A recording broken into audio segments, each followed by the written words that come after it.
दोस्तों, एन के Gupta math classes में आपका स्वागत है। रीट परीक्षा के लिए हमने पिछले वीडियो में घातांक के बारे में समझा था। इस वीडियो में हम गुणनखंड के बारे में समझेंगे। वीडियो को अंत तक देखें। यदि चैनल पर नए हैं तो सब्सक्राइब भी करें। देखिएगा, आपको बहुत अच्छे उसमें समझाया जाएगा और देखना है आपको। यहाँ हमारे पास में एक सवाल है, x² माइनस x माइनस 42 के गुणनखंड करने हैं। हमें एक बात ध्यान रखनी है कि रीट परीक्षा के अंदर ऑप्शन वाले हमारे सवाल आते हैं। जब हमारे ऑप्शन वाले सवाल आते हैं तो गुणनखंड करना बहुत सरल होता है। हालांकि गुणनखंड के और समीकरण के नाम से डर सा लगता है, लेकिन यहाँ जो अपन गुणनखंड करेंगे बहुत सरल है। देखिएगा, हमारे पास में x² माइनस x माइनस 42 ये एक सवाल है। हमें इसके गुणनखंड चाहिए कि ये गुणनखंड क्या होंगे। देखो, ऑप्शन वाले सवाल होने के नाते आपको मैं एक बहुत सरल तरीका बता रहा हूँ। आप यूँ मान लीजिएगा कि हमारे पास में x बराबर 1 है, मानना है हमको। अब जब x बराबर 1 है तो इसका जो मान है वो क्या हो जाएगा हमारे पास में। देखिएगा, x का मान हमारे पास में कितना है, x² 1 अर्थात 1 का वर्ग माइनस 1 माइनस 42 कितना हो जाएगा, ये 1 माइनस 1 माइनस 42 अर्थात माइनस का 42। ये मुश्किल से 10 सेकंड से ज़्यादा हमको इस सवाल करने में नहीं लगेंगे। एक बार अपन पहले समझ लेते हैं, फिर उसके बाद हल करने में समय नहीं लगेगा। देखो, जब हमने देखा कि यहाँ पर माइनस 42 हमारे पास में आ रहा है, हम इसके प्रत्येक ऑप्शन को देखते हैं। वहाँ भी हमको x बराबर 1 ही रखना है। जब हम x बराबर 1 रख रहे हैं तो हमारे पास में जिस ऑप्शन का आंसर हमारे पास में माइनस 42 आ जाए वही हमारा सही होगा। तो देखो, यहाँ पर 1 प्लस 14 कितना हो गया, 15 इंटू माइनस का 2 कितना हो गया, माइनस 30। तो पहला ऑप्शन हमारा सही नहीं है। दूसरा ऑप्शन में क्या है हमारे पास में, 1 प्लस 6 अर्थात 7 इंटू माइनस का 6 तो कितना हो गया, माइनस का 42। तो इसका मतलब है कि ये माइनस 42 आ गया, ये माइनस 42। तो ऑप्शन बी हमारे पास सही होना चाहिए। अब आप चाहे औरों को भी हल करके देख सकते हैं। देखिएगा, 1 तो यहाँ माइनस के 5 इंटू 8 कितना हो गया, माइनस के 40 नहीं आया। अगला कितना है, माइनस के 13 इंटू 4 तो माइनस के 52। तो इसका मतलब एक ही हमारे पास ऑप्शन ऐसा रहा जिसमें माइनस का 42 हमारे पास आया। तो ऑप्शन बी हमारा इसका हल होगा। अब देखिएगा दूसरा सवाल, इसी प्रकार से हमको देखना है। देखो, अब हमारा उदाहरण नंबर 2 क्या है हमारे पास में, x² प्लस 13x माइनस 48। जैसे अभी हमने किया था वैसे ही हम इसको करते हैं। x का मान हम 1 मान लेते हैं तो हमारे पास क्या आता है, 1 का वर्ग प्लस 13 गुणा 1 माइनस 48 कितना हो जाएगा, 1 प्लस 13 माइनस 48 बराबर, जब 14 माइनस करेंगे कितना जाएगा, माइनस के 34। अब आपको ये ऑप्शनों में देखना है क्या हो जाएगा। ऑप्शनों में जब हम देखेंगे तो हमारे पास हल करने पर माइनस का 34 आता। तो ये देखिएगा, 1 रखा तो कितना बच गया, माइनस का 3 इंटू कितना हो जाएगा, 13 कितना हो गया, माइनस के 39। ये ऑप्शन गलत। अगला हमारे पास में 1 प्लस 4 का मतलब हो गया 5 और दूसरा क्या है, माइनस के 11 कितना हो गया, माइनस के 55। तो बी भी गलत है भैया। अब अगला माइनस के 15 इंटू 17 कितना बच जाएगा, हो जाएगा हमारे पास में। तो ये भी हमारे पास में नहीं आएगा। अगला हमारे पास क्या है, 1 17 इंटू कितना हो जाएगा माइनस का 2 बराबर माइनस के 34। तो इसका मतलब है कि जब माइनस के 34 हमारे पास आ गया तो ऑप्शन डी हमारा सही हो जाएगा। और देखिएगा ऐसे क्वेश्चन जो है हमारे पास में बहुत सीधे होते हैं और हम इसी तरीके से इनको हल करते चलेंगे, क्योंकि हम इसको ऑप्शन के बिना हल करते हैं तो फिर हमारे पास टुकड़े भी करने पड़ेंगे।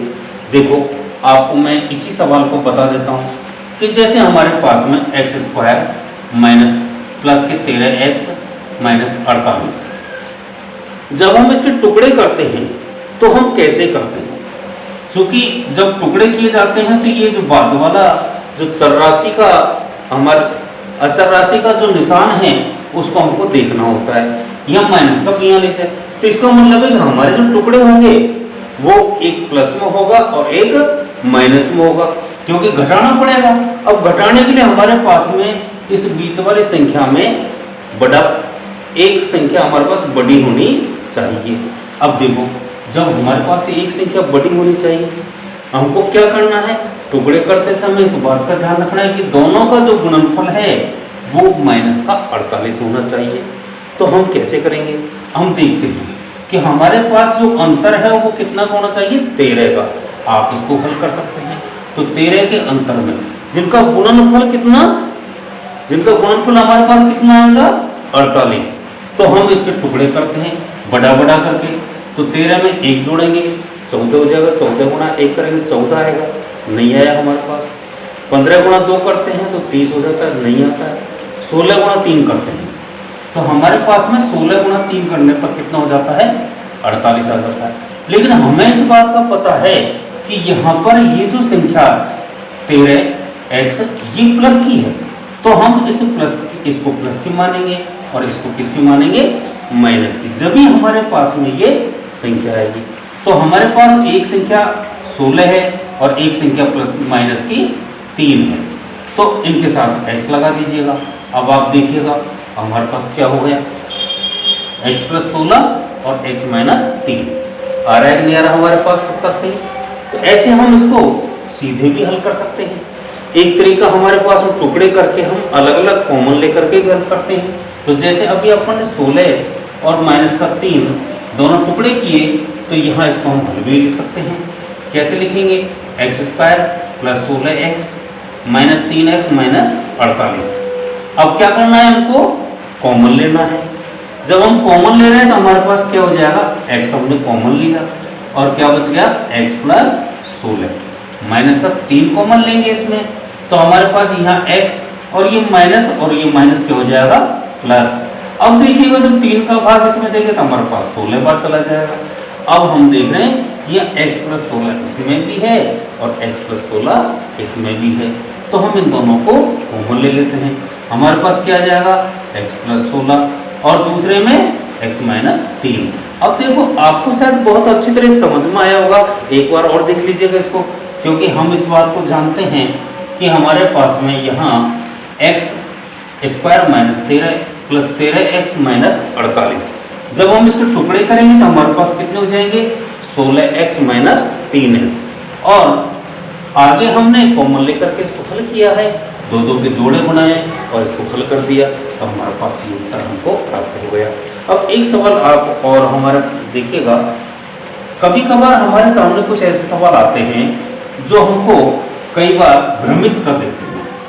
देखो पहले हम इस तीसरे सवाल को देख लेते हैं। हमारे पास में क्या है, 5x की घात 5 प्लस 10x प्लस 2x की घात 4 प्लस 4। मैंने आपको ये बात बताई थी कि हमें x का जो मान है वो 1 रखना। अपन और भी कोई मान रख सकते हैं, ऐसी कोई बात नहीं है, परंतु 1 रखने में हमारे सामने सुविधा है। तो जब हमने 1 रखा तो हमारे पास कितना हो गया, 5 इंटू 1 की घात 5 प्लस 10 इंटू 1 प्लस 2 इंटू 1 की घात 4 प्लस 4, अर्थात 5 प्लस 10 प्लस 2 प्लस 4 कितना हो गया, 5 और 10 15 और 2 17 और 4 21। अब आप इसमें ऑप्शनों को हल करके देख सकते हैं। यहाँ कितना हो जाएगा, 1 और 2 3 इंटू, क्योंकि 5 को जब 1 से गुणा करें तो 5 और 1 6, कितना हो गया 18। तो ये ऑप्शन हमारा सही नहीं है। दूसरा ऑप्शन क्या है हमारे पास में 4, तो इसका मतलब यहाँ 1 हो गया, 1 और 2 3 इंटू अगला कितना हो गया 5 और 2 7 21। इसका मतलब है कि हमारे पास जो ऑप्शन है वो आ गया, तो हमारा आंसर 20 सही होना चाहिए। आप आगे के भी हल करके देख सकते हैं ऐसे। अब देखो जो क्वेश्चन नंबर 4 है ये हमको पागल बना रहा है। ऐसा क्वेश्चन हमारे सामने आता है, आप इस बात को ध्यान रखना, क्योंकि पिछले जो एग्जाम था उसमें एक क्वेश्चन ऐसा आया भी था। तो देखो यहाँ हमारे पास ये कह रहा है कि 120 का अभाज्य गुणनखंड नहीं है, हमको छांटना है इसमें से। कैसे छटेगा ये कि हमें ये देखना है कि 120 के अभाज्य गुणनखंड नहीं है। पहले आप इसको हल कर लीजिएगा, क्योंकि उसका आंसर आपको बाद में बताऊंगा। तो यहाँ 120 हमारे पास में है, हम इनके अभाज्य गुणनखंड करते हैं। तो देखो 2 कितना गया 120 का आधा 60। अब 2 का भाग फिर दिया तो कितना आ गया 30, फिर 2 का दिया तो कितना आ गया 15, फिर 3 का 5 और फिर 5 का 1। अब आप देखिएगा 2 हमारे पास में है तो 2 है, फिर 3 हमारे पास में है 3 भी है और 5 भी है। इसका मतलब ये तीनों तो इसके अभाज्य गुणनखंड है, लेकिन 4 इसका अभाज्य गुणनखंड नहीं है। तो इसका मतलब हमारे पास आंसर कौन सा सही हो गया 4। अब आप एक बात और समझिएगा कि यहां पर ये 2 3 और 5 ये तो अभाज्य संख्याएं हैं, 4 हमारी अभाज्य संख्या नहीं है। तो आप इसको देख करके भी पहचान सकते हैं, क्योंकि यहाँ पर पूछा गया है कि अभाज्य संख्या अभाज्य गुणनखंड क्या होगा। और अभाज्य गुणनखंड हमने देखा कि इसमें ये 2 3 और 5 तो अभाज्य संख्याएं हैं, लेकिन ये हमारे पास अभाज्य संख्या नहीं है।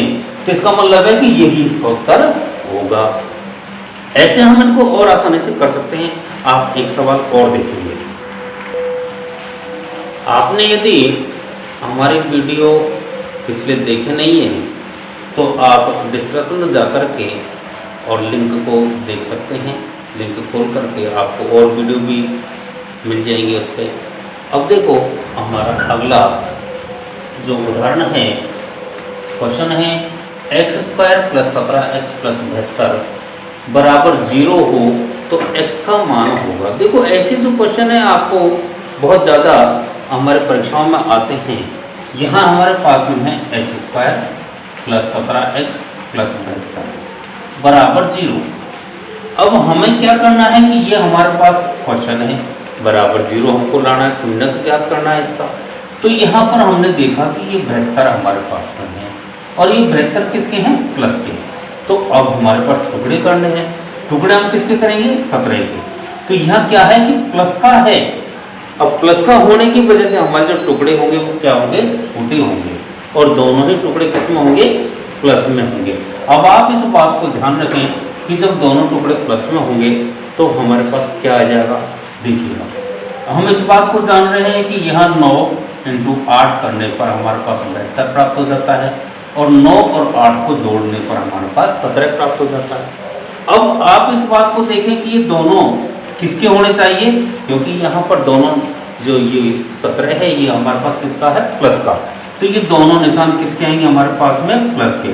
तो x + 9 और x + 8 ऐसे हमारे पास दोनों आ गए।